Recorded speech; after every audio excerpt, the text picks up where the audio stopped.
Assalamualaikum warahmatullahi wabarakatuh. A'udzu billahi minasyaitonir rajim. Bismillahirrahmanirrahim. Alhamdulillah wassalatu wassalamu ala Rasulillah wa ala alihi wa ashabihi wa mawalah. Allahumma akhrijna min dhulumatil waham wa akrimna bi nuril faham waftah alaina bi ma'rifatil ilm wa sahhil akhlaqana bil hilm waj'alna mimman yastami'una al-qawla fayattabi'una ahsanah. Rabbi syrah lana sudurana wa yassir lana umurana wa hlul 'uqdatan min lisanina yafqahu qawlana, amma ba'du. Hadirin dan hadirat jamaah yang dimuliakan oleh Allah Subhanahu wa taala di masjid kita tercinta ini.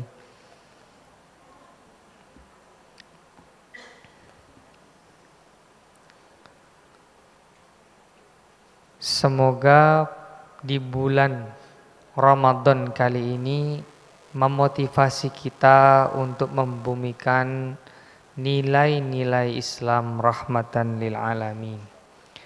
Hadirin yang dirahmati Allah, penting bagi seseorang muslim setidaknya menjaga 3 hal. Yang pertama adalah tawassut, yang kedua adalah tawazun, yang ketiga adalah tasamuh. Tawassut bermakna moderat. Tawazun artinya proporsional, seimbang, tidak lebih, tidak kurang. Tasamuh artinya toleran. 3 nilai inilah yang perlu kita masukkan ke dalam seluruh relung kehidupan Islami kita. Yang pertama adalah tawassut. Tawassut itu artinya moderat. Kadang tawassut diartikan sebagai pertengahan. Namun saya lebih suka mengatakan bahwa tawassut itu adalah berpihak kepada yang benar.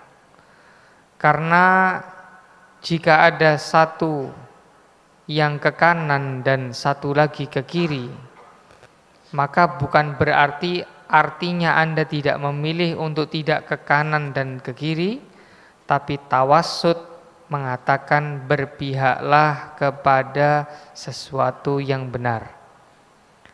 Oleh karena itu menjadi muslim haruslah mengerti tentang teori-teori kebenaran, tentang ilmu-ilmu yang valid. Yang perlu kita ketahui, tidak semua informasi itu valid.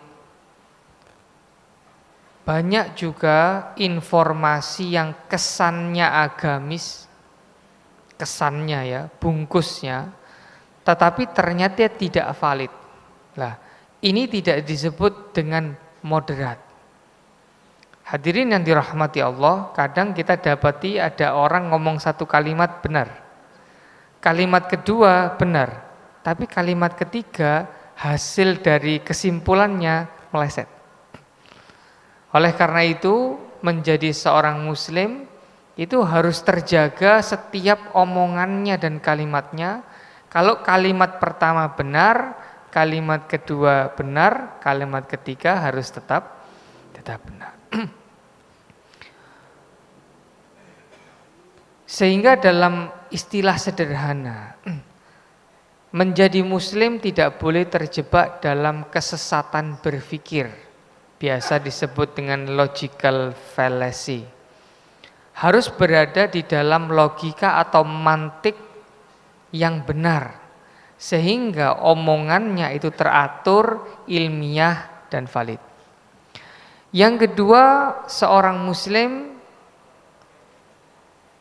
haruslah memiliki sifat tawazun. Tawazun itu artinya proporsional, tidak terlalu berlebih, tidak terlalu kekurangan. Misalnya dalam ibadah puasa Ramadan kita dituntut untuk menahan lapar, dahaga, dan tidak berkumpul dengan istri dan ataupun suami yang sah. Itu ada waktunya, pas. Kalau kurang tidak boleh, kalau lebih makruh. Makanya dalam sunnah Nabi Shallallahu Alaihi Wasallam disunnahkan untuk menyegerakan berbuka. Lah khusus untuk ini insya Allah umat muslim tepat waktu. Jadi kita ini insya Allah tepat waktu kalau berbuka puasa. Hadirin yang dirahmati Allah, menunda berbuka tanpa ada hajat itu makruh. Sehingga kita bisa tahu bahwa bahkan sholat ya, kalau terlalu cepat itu juga bisa batal atau tidak sah. Tapi kalau terlalu lama itu kadang ditegur Nabi Muhammad Sallallahu Alaihi Wasallam, khususnya sholat ngimami sholat jamaah. Tapi kalau sholat sendirian tidak ada yang ditanggung, tidak ada yang ditunggu, tidak masalah. Namun ada sebuah cerita, ini ada di dalam hadisnya Riyadhus Shalihin, jadi karya Imam Nawawi. Ada seorang anak, itu dia menunda, dia sholat, ibunya mau minta tolong, lagi sholat.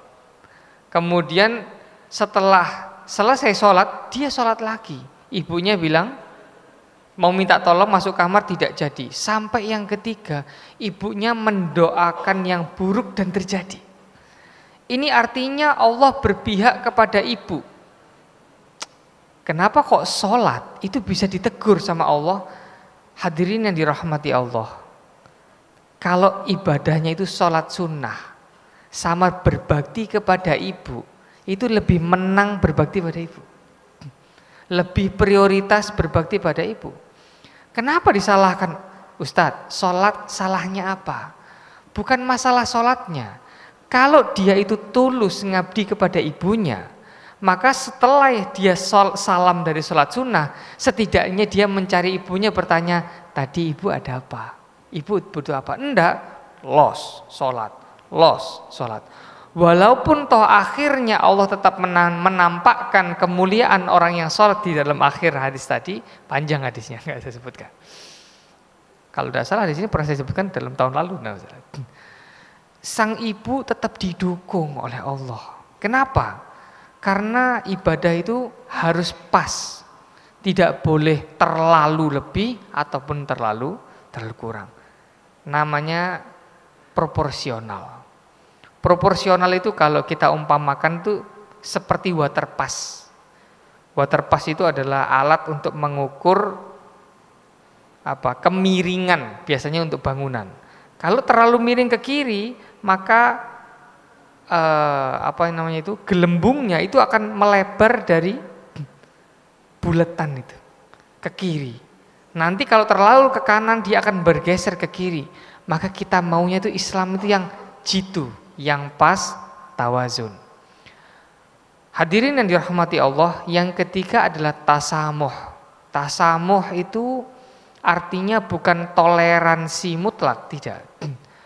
Selama tujuannya sama-sama Allah, selama tujuannya sama-sama Rasulullah, selama sama-sama cari ridhonya Allah, itu maka salinglah menghargai satu sama lain. Itu namanya tasamuh. Nabi kita Muhammad sallallahu alaihi wasallam pernah bersabda, "Bu'ithtu bil hanifiyatis samhah." Saya diutus oleh Allah itu dengan agama yang fitrah, samhah, dan toleran. Artinya mengerti dan pengertian. Hadirin yang dirahmati Allah, jadi umat Islam itu harus mengerti dan pengertian. Kalau kita cuma mengerti teorinya tapi tidak pengertian terhadap kebutuhan orang lain, maka yang muncul adalah ego dan memaksakan diri. Tapi kalau umat muslim itu hanya menjadi pengertian sama orang lain tapi tidak mengerti duduk masalahnya, akhirnya dia akan terombang-ambing di dalam teori-teori keislaman. Maka yang penting dari umat menjadi umat muslim adalah orang yang mengerti sekaligus pengertian. Misalnya contoh, ada orang lagi ada anak usianya 7 tahun. 7 tahun terus kemudian bapak ibunya kepingin kalau anak 7 tahun ini biar belajar puasa maghrib. Tapi yang tidak proporsional, yang penting puasanya maghrib, sholat meleset tidak apa-apa. Lah ini tidak pas. Padahal yang biasanya lebih wajib dulu itu sholatnya, belum puasanya. Kadang-kadang saya heran, ada anak usia 55 tahun itu disuruh dipaksa untuk puasa maghrib, puasa sampai maghrib, tapi sholatnya dilos. Kadang-kadang anaknya lemes, sudah lemes gitu ya, nak sholat asar, aduh pak lapar, ya wis yang penting tetap puasa, sholatlah bisa nanti. Ini tidak tawazun, ini khalal namanya, ini tidak proporsional. Padahal muru auladakum bis-sholati fis-sab'. Umur 7 itu yang disuruh diperbaiki itu sholatnya dulu. Wadribuhu fi 10. Kalau sudah 10 tahun itu boleh dipukul karena tidak sholat, tapi pukulan darban ghairu mubarrih, pukulan yang tidak membekas, bukan memukuli, lain ya. Boleh memukul, itu sudah menyakitkan bagi anak dari orang tua. Ayo sholat, itu sudah cukup. Jadi tidak pakai kayu rotan, tidak. Nanti ketika dia sudah balik baru wajib sholat. Sehingga dulu itu para ulama ada di rumahnya itu rotan khusus untuk yang tidak sholat. Itu juga untuk memberikan wibawa supaya sholat ini memiliki wibawa di dalam rumah kita. Lah, proporsional pengertian seperti itu. Ini anak, ayo kita, aduh capek ya. Ya sudah, misalnya usia 5 tahun puasa, misalnya puasa sampai duhur ya boleh, nanti saya buka, enggak apa-apa. Nah, terus ada yang bilang puasa duhur enggak ada dalilnya. Loh, yang bilang ada dalilnya siapa? Puasa duhur itu adalah tadarruj fis syariah. Jadi belajar dulu, syariat datang itu juga perlahan-lahan. Anggap saja anak kecil itu seperti dulu umatnya zaman Nabi yang masih perlahan-lahan, toh tidak ada dosanya. Sehingga jangan dicari dalilnya, tapi lihatlah perkembangan, karena yang prioritas adalah sholat fardu. Itu dulu. Muru auladakum bis sholati fis sab'. Maka kalau saya punya anak di rumah di kecil itu, ayah aku sholat, aku mau puasa maghrib. Tidak apa-apa nak, kamu mau puasa misalnya belajar setengah hari tidak apa-apa, tapi tolong sholatnya diperbaiki. 1, wudunya diperbaiki, tumak ninahnya diperbaiki, al-fatihahnya diperbaiki, tahiyat akhirnya diperbaiki. Kenapa? Itu adalah rukun dan syarat-syarat sholat. Daripada sholat jungkar-jungkit, Allahu Akbar, Allahu Akbar, Allahu Akbar, Allahu Akbar, malah tidak sah. Tapi puasa harus dikencengin. Hadirin yang dirahmati Allah, ini tidak proporsional. Oleh karena itu, hadirin yang dirahmati Allah, menjadi muslim yang moderat itu adalah memiliki 3, saya ulangi lagi, memiliki 3 ciri-ciri. Satu-satunya adalah, yang pertama adalah tawassut. Mahwat tawassut?